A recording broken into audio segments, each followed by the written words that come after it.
Hi ladies and gentlemen, how are you guys doing? So what we're going to talk about in this video is how monsters love creating other monsters. That's right, ladies and gentlemen. Narcissists love creating other narcissists. Yes, ladies and gentlemen, you will watch narcissistic parents spoil their children purposely. Give them every single thing that the child ever wanted. Even when the child is bad, give them this, give them that, give them this, give them that. And then it also goes vice versa. You will watch narcissistic parents purposely shortchange their child, make their child feel like it's a hard life and they have to struggle and become a monster for everything that they want. They love doing this, ladies and gentlemen, for the simple fact that they're going to have somebody that's like them. They're literally brainwashing their kids to become evil, ladies and gentlemen. I'm serious. I watched this happen.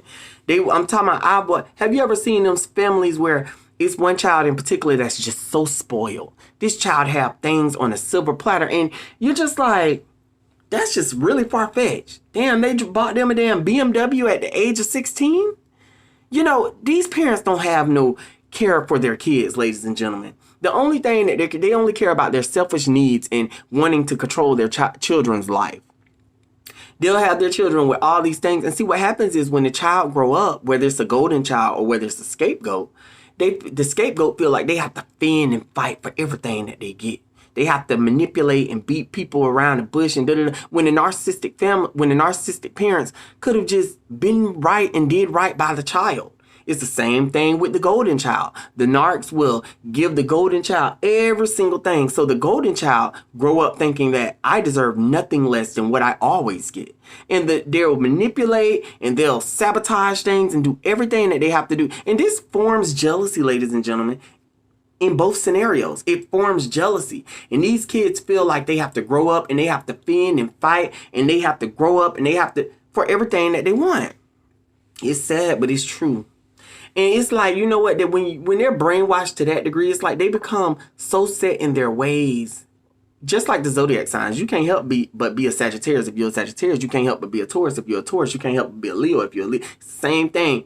It'd be set in stone. These people, all they know is I'm just going to have to get it how I live. And if it's anything short of that. Now, instead of the narcissistic parent stepping in and teaching them the right way, giving the scapegoat things that the scapegoat deserve, letting the golden child struggle a little bit so they'll understand that life is a struggle. They don't teach their kids the right way.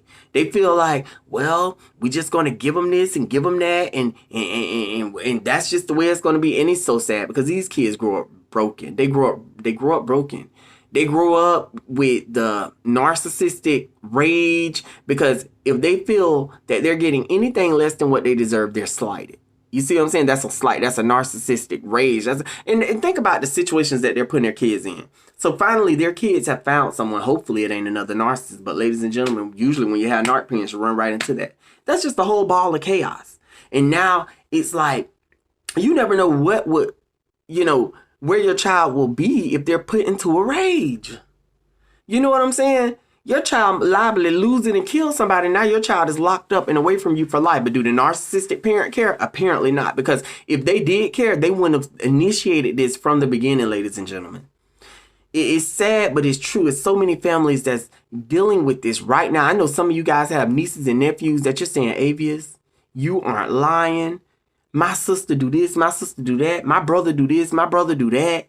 My mom do this, my mom do that. My dad do this, my dad do that. It's just sad. Then sometimes you get those children that are in between. They don't know what they are. They don't know whether they're a scapegoat. They don't know whether they're a golden child. Because the mama might be giving them everything, but the daddy ain't.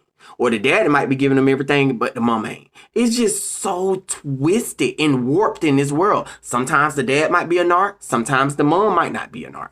Sometimes the mom might be a narc and the dad might be a narc. And it's always double trouble. That's why I tell you guys, it's levels to this. You can never look at narcissism like it's just one way. All you guys need to know is to avoid them at all costs.